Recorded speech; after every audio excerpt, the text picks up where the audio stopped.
네, 안녕하세요. 맥머니 한재용 파트너입니다. 최근에 LG 디스플레이의 주가 상승세가 상당히 무섭게 진행되고 있죠. 시가총액 규모가 상당함에도 불구하고 10월부터 약 2달간 50% 정도의 상승세를 보였습니다. 그리고 또 다시 시장에서는 이 삼성전자와 LG 디스플레이가 다시 OLED 분야에서 동맹을 하는 것이 아니냐, 이런 얘기가 솔솔 나오고 있는데요. 오늘은 이 부분에 대해서 생각을 해보고 투자 아이디어를 한번 얻어가 보도록 하겠습니다. 먼저 우리가 직접 투자를 결정할 종목이니까 그래도 OLED가 뭔지는 알고 가야겠죠. 일단 왼쪽 자료 먼저 보겠습니다. OLED의 발광 원리에 대한 자료인데요. 먼저 이 전개라는 것을 인가하면 이 오른쪽 전자가 이동을 하게 됩니다. 그리고 이 왼쪽 양극에서는 전공이라는 물질이 주입이 되는데요. 그래서 이 중간에 보이는 발광층에서 이 두 가지가 만나게 됩니다. 이때 전자와 전공의 결합체를, 바로 이 플러스와 마이너스의 결합체를 여기자라고 합니다. 오른쪽 그림을 보면, 여기를 보면 여기 상태라고 나와 있죠. 여기 상태란, 간단하게 설명을 해드리면 전자가 에너지를 흡수하여 기존의 상태보다 들뜬 상태를 이야기를 합니다. 여기서 여기 상태는 일시적으로 불안정한 상태를 얘기합니다. 전자는 결국 이 불안정한 상태에서 안정 상태를 찾아가려는 본능이 강한 녀석입니다. 그래서 본래의 이 기저 상태로 돌아가게 됩니다. 이렇게 되는 것이죠. 이 과정을 거치게 되는 건데, 이때 에너지는 줄어들게 되지만 이 에너지가 빛이라는 형태로 방출이 되면서 우리 눈에 인지가 되는 거예요.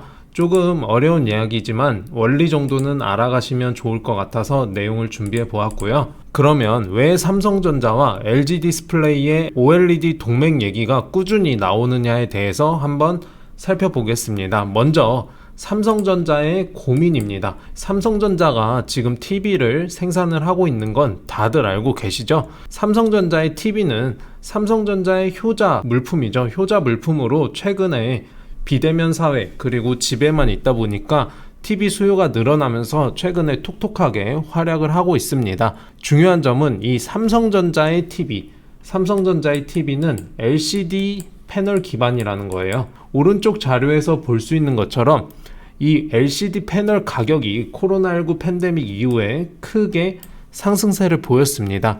최근에는 조금 하락세를 보이긴 했지만 삼성 디스플레이도 LCD 사업을 접는 마당에 LCD 패널 가격이 상승하자 삼성전자는 생각을 하게 됩니다. 다음 내용에서 한번 조금 더 자세히 살펴보면 앞서 이 말씀드린 내용이 잘 나타나 있는 자료들입니다. 삼성전자의 분기 보고서를 살펴보면요, 디스플레이 패널을 대부분 중국 기업에 의존하는 것을 알 수가 있습니다. 왜냐하면 삼성 디스플레이가 LCD 사업을 더 이상 하지 않기 때문입니다.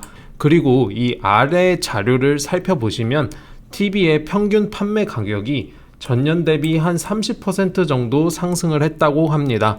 이 상승은 모두 LCD 패널 가격 상승에 기인하는 문제인데요. 그러면 삼성전자의 경우 TV를 많이 팔긴 하지만 이 원재료 가격이 올라가면서 당연히 마진율은 조금 떨어지는 그런 문제에 직면을 하게 되겠죠. 다음 내용을 살펴보면 삼성전자는 이제 생각을 하게 되는 겁니다. LCD 패널 위주로 생산을 하는 것은 LCD 가격이 상대적으로 저렴하기 때문에 당연히 완성품의 가격도 저렴하겠죠. 그러면 TV를 많이 팔 수 있게 됩니다. 왜냐하면 TV 가격이 저렴하거든요. LCD 패널로 하게 되면 이렇게 가전 제품 매장에 가게 되면 OLED TV가 훨씬 비쌉니다. LCD TV는 반면에 저렴하고요. 근데 LCD 패널의 가격이 올랐고 이제 더 이상 그 가격 메리트가 사라지게 된 겁니다. 그리고 이 수급이 타이트해지니까 가격 협상력에서 우위를 점할 수도 없게 된 겁니다. 삼성전자가. 그래서 TV 사업을 LCD 기반에서 이제 OLED 기반으로 가야겠다, 이렇게 삼성전자가 전략을 변경을 한 거예요. 그래서 원래는 삼성전자가 QD-OLED라고 해서 내년 출시를 목표로 개발 중에 있었어요. 근데 여기서 문제가 발생합니다. 먼저 위의 자료 먼저 살펴보고 가도록 할게요. 삼성전자의 분기보고서 내 생산 실적과 관련된 자료입니다. 삼성전자의 생산 실적을 살펴보면 삼성전자가 이 TV를 C 부분이라고 나와 있는데요. 이 TV를 1년에 한 400만 대에서 500만 대 정도 판매를 하고 있는 것을 알 수가 있죠.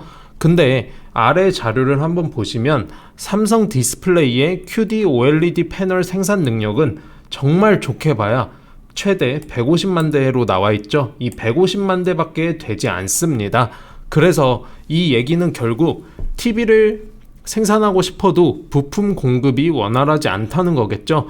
그래서 이 부족한 OLED 패널을 가져오기 위해서 LG 디스플레이와의 동맹 이야기가 계속 나오고 있는 겁니다. 그러면 LG 디스플레이의 상황 한번 알아보도록 하겠습니다.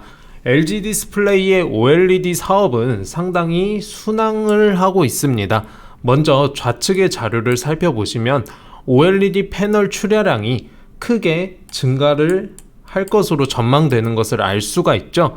그리고 자세히 살펴보시면 2021년에는 전년 대비 한 80% 정도 증가를 할 것으로 보이고 2022년에는 이 증감률이 조금 꺾이기는 하지만 그래도 한 30에서 40% 수준의 증가세는 계속 가져갈 전망이에요.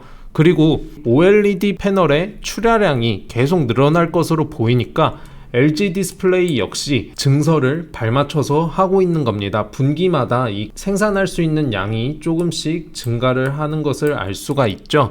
자, 그러면 꾸준히 생산 능력을 확대를 하고 있고 이 수요도 계속해서 늘어날 것으로 전망이 됩니다. 그러면 기업의 매출의 성장세로 이어지게 되겠죠. 또 현재 LG 디스플레이의 공장 가동률이 어느 정도 되는지 알고 계시나요? 이 가동률이 어느 정도 되냐면 구미와 파주 그리고 광저우에 LG 디스플레이가 공장을 가지고 있는데요. 평균 가동률이 무려 100%입니다. 풀가동이 되고 있다는 거죠. 쉴 새 없이 돌아가고 있다는 거고 그만큼 이 OLED 업황이 완전하게 살아나고 있다. 그렇게 해석을 해볼 수가 있겠습니다. 근데 많은 분들이 이 OLED 업종이 좋아진다고 해서 그 장비 업체들을 눈여겨보시더라고요. 근데 저는 이 장비 업종은 좀 별로다 이렇게 생각을 하고 있어요. 일단 위에 LG 디스플레이의 분기보고서 먼저 살펴보고 가도록 하겠습니다. 설비의 신설, 매입 계획이라는 항목을 분기보고서 내에서 한번 보시면 LG 디스플레이는 2021년도에도 현금 창출 능력 내에서의 투자를 계획을 하고 있어요. LG 디스플레이의 현금성 자산은 3분기 보고서 기준으로 한 4조 원 정도 됩니다. LG 디스플레이는 향후 투자를 3조 원 중반 수준으로 집행할 거다. 이렇게 얘기를 했죠. 4조 원에서 3조 원 중반 수준 정도로 집행이 되는데 그러면 남는 금액이 거의 없다는 겁니다. 그리고 최근에는 이 아래 기사에서도 볼 수 있는 것처럼 중소형 OLED에 3년간 3.3조 원 투자를 결정하기도 했어요. 현금이 부족한 상황입니다. 증설을 더 하고 싶어도 증설을 할 만큼의 현금이 부족한 상황이라는 거예요. 물론 삼성전자가 LG 디스플레이의 OLED 패널을 구매한다고 하는 게 확정되면은 투자 압력은 당연히 생길 거예요. 하지만 당장 투자를 결정하기 어렵다는 게 체크해둬야 할 포인트입니다. 자, 그러면 OLED 업종에 투자를 하기로 한 우리는 OLED 업종 내에서도 어디에 집중을 해야 될지 한번 살펴보겠습니다. 바로 이 소재 업체에 집중을 해야 된다 그렇게 보고 있는데요. 당장 설비 투자가 추가적으로 어려운 상황에서 장비 업체들의 장비가 지금의 예상보다 납품될 가능성은 적다고 봐야겠죠. 이미 발표된 투자안에 따른 그만큼의 장비만이 납품이 될 겁니다. 그러면 더욱 장비 업체보다 성장성을 높게 가져갈 수 있는 것은 바로 이 소재라는 겁니다. 먼저 좌측의 자료인 LG 디스플레이의 OLED TV 패널 출하량을 보면 올해부터 21년부터 크게 상승하기 시작해요. 그러면 당연히 소재 업체들의 소재가 많이 사용될 수밖에 없겠죠. 더 중요한 점은 오른쪽의 자료를 보면 이 WOLED, 화이트 OLED라고 하는데 이 TV의 매출액이 LCD TV 매출액을 점점 더 압도를 해간다는 겁니다. 그러면 OLED 시장은 더 확 성장할 수밖에 없겠죠. 더불어 삼성전자와 LG 디스플레이가 만약 진짜 동맹을 결성한다고 해도 결국 이 늘어나는 수요에 수혜를 볼 수 있는 것은 OLED 소재 업체가 될 거라는 겁니다. 계속 말씀드리지만 당장 투자가 어려운 상황 속에서 OLED 수요가 더욱 늘어날 것이고, 그러면 이 OLED 소재 업체들이 수혜를 받을 수밖에 없어요. 마지막으로 관련된 종목은 뭐가 있는지 알아보고 가도록 하겠습니다. 자, 앞의 내용을 이해하셨으면 아시겠지만 결국 이 LG 디스플레이의 OLED 패널에 대한 수요가 증가할 수밖에 없는 현재 이 산업의 환경이에요. 그러면 가장 수혜를 많이 볼 수 있는 기업은 바로 이 LG 디스플레이 양 매출 비중이 높은 소재 업체들이겠죠. 일단 첫 번째 기업으로는 P&H 테크를 보겠습니다. P&H 테크는 OLED 소재 업체로 레드프라임, 고굴절 CPL, 장수형 블루 호스트를 공급하는 기업으로 주요 고객사는 이 뒤퐁이 51%, 그리고 LG 디스플레이가 20%입니다. 근데 중요한 점은 이 뒤퐁에 공급하는 소재의 최종 고객사가 LG 디스플레이라는 겁니다. 그러면 사실상 매출액의 대부분이 LG 디스플레이로부터 발생하는 것을 알 수가 있겠죠. 저희의 투자 아이디어에 딱 부합하는 종목이다, 그렇게 보고 있고, 그리고 두 번째로 이녹스 첨단 소재입니다. 이녹스 첨단 소재는 전체 매출 비중에서 OLED 소재가 차지하는 매출 비중이 56% 정도입니다. 삼성 디스플레이와 LG 디스플레이 모두 공급사로 확보해둔 상황으로 TV 시장이 성장하면 성장할수록 수혜를 받을 수가 있어요. 왜냐하면 글로벌 TV 시장은 삼성과 LG의 비중이 상당히 높기 때문입니다. 또한 이 분야에서 50%가 넘는 시장 점유율을 보유하고 있어요. 그래서 많은 분들이 아시는 종목이겠지만 OLED 소재 기업의 대장을 뽑는다면 당연히 이 이녹스 첨단 소재가 빠지지 않습니다. 그래서 이 두 종목 흐름 한번 체크해 보시면 좋을 것 같습니다. 여기까지 삼성과 LG 디스플레이의 협력 가능성으로 투자 아이디어를 꼽아 보았습니다. 투자를 하는 데 있어서 기술적인 분석도 상당히 중요하지만 이 업황을 정확하게 파악을 하고, 그리고 기업들의 상황을 정확하게 파악을 하는 게 수익률을 높일 수 있는 방법입니다. 이 점에서 투자 아이디어를 챙겨가는 게 상당히 중요하다고 보고 있습니다. 다음엔 더욱 알찬 투자 아이디어로 찾아오겠습니다. 시청해주셔서 감사합니다.